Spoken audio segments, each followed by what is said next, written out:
Afrique, un vieux continent qui a le même âge que tous les autres, mais où les réalités sont dingues, où beaucoup de choses sont encore à l'étape d'essai. Tout est encore à zéro. Beaucoup de faits restent aujourd'hui encore à l'étape d'essai. Le leadership. Beaucoup de leaders africains apprennent encore à gérer. Si les plans de développement, on essaye encore. Si les plans de l'industrie, on est encore au début. Si les plans technologiques, tout est encore à l'étape embryonnaire. Dans les domaines tels que les sports, CADIC, sur le plan humain, beaucoup d'humains imitent encore des animaux. Sur les plans scientifiques, catastrophe, autant sur le plan intellectuel. Tout reste encore à l'étape embryonnaire, alors que l'on a le même âge que tous les autres continents du monde. Je ne sais pas ce qui est à l'origine de tout ce que nous vivons en Afrique. Je ne sais pas. Ça fait de la peine au cœur quand vous reconnaissez que non, votre continent, l'Afrique, a le même âge que les États-Unis, que l'Europe, l'Asie et l'Océanie. Ça fait très mal. Tous les peuples du monde ont le même âge chronologique. Mais regardez l'écart sur les différents plans que je viens de mentionner. Regardez l'écart entre l'Afrique sur le plan technologique, industriel, sportif, scientifique, mental. Je ne sais pas comment expliquer cette situation, cette triste réalité. Cette triste réalité qui décrit la vie du peuple africain que nous sommes. Qu'est-ce qui est à l'origine? Qu'est-ce qui est à la base de cette inadéquation? C'est étrange, chers frères et sœurs. Ici, je ne suis pas en train de me plaisanter, mais je parle d'un constat, d'une remarque triste qui m'a toujours attristé, qui m'a toujours effrayé. Je ne sais pas quelles en sont les causes qui empêchent tout en Afrique. Qui? Vous auriez pensé peut-être que des Africains sont des êtres artificiels, alors que nous ne le sommes pas. Nous sommes des humains créés à l'image de Dieu. Mais regardez comment nous vivons. Regardez notre évolution sur les plans déjà mentionnés. Vous vous poserez autant de questions.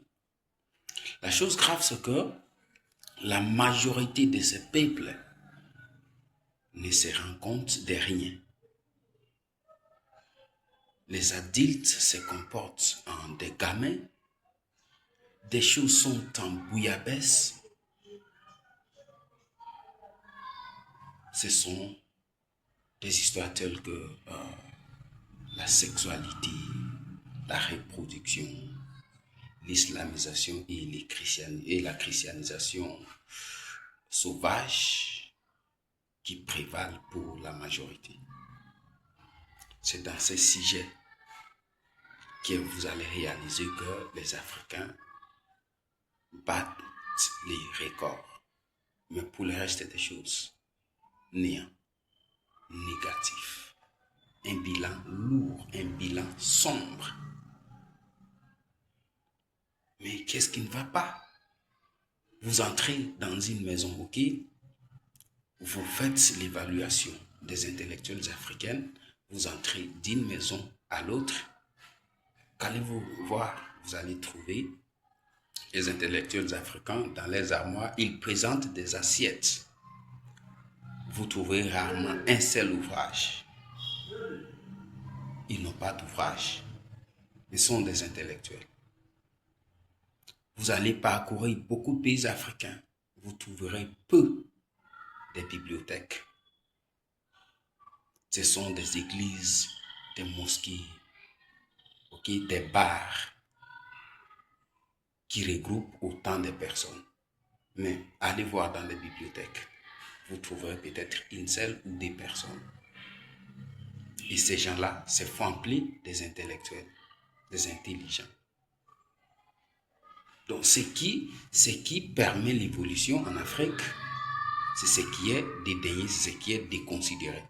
Ce qui favorise, ce qui maintient dans l'abrutisme, ce qui maintient dans l'ignorance, ce qui maintient dans le désordre, ce qui maintient dans la médiocrité, c'est là où les gens affligent.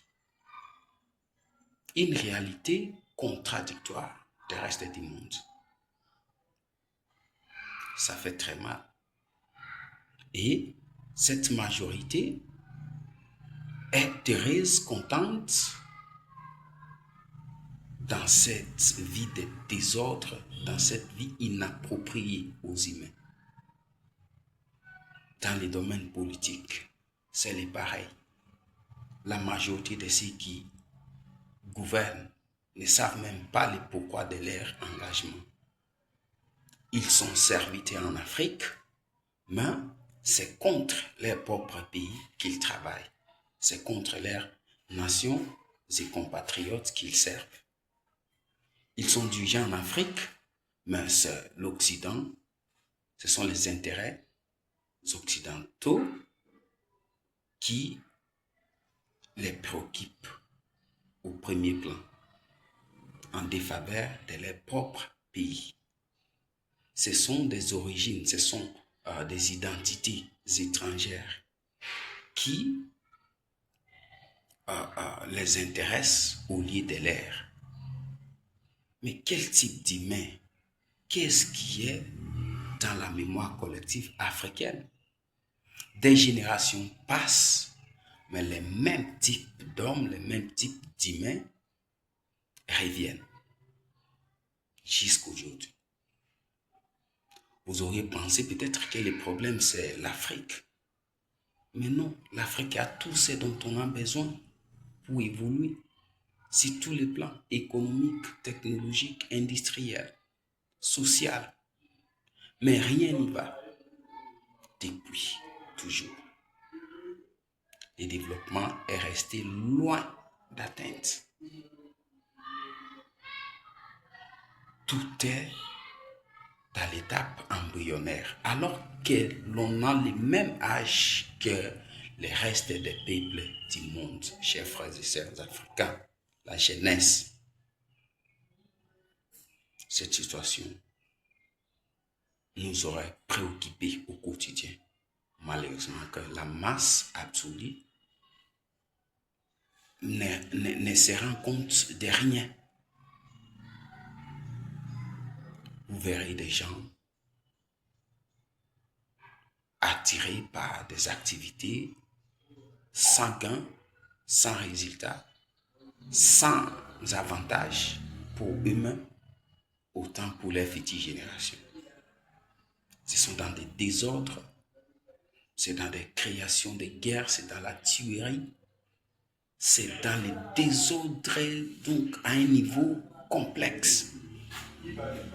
Des adultes et les gamins, il n'y a pas moyen de comprendre. Vous saurez que tel est adulte, peut-être par son visage, par ses cheveux blancs, mais ses actes ne se diffèrent pas de ceux des gamins. Des gens ne raisonnent pas. Mais qui détient la mémoire, qui détient la prison, qui détient la clé, ok, de la prison dans laquelle la conscience africaine avait été emprisonnée? C'est vraiment étrange. Ça fait de la peine. C'est triste. Alors, ceci est un rappel, est un appel à la prise de conscience collective. Partagez cette vidéo, ok, autant de fois que vous voudrez. Et n'oubliez pas de me suivre sur mes chaînes YouTube, TikTok, ok, pour apprendre beaucoup de choses. J'ai écrit autant d'ouvrages sur LinkedIn, sur Facebook. Je parle de mes ouvrages. Je parle d'éveil de conscience. Je parle de beaucoup de choses, chers frères et sœurs, parce qu'il n'y a que ça qui nous manque. Alors, suivez-moi sur mes différents réseaux sociaux, y compris YouTube également. Je vous aime. Ça fait très mal. C'était votre frère Mbanguna, écrivain, entrepreneur et enseignant d'anglais depuis la République démocratique du Congo. Bye.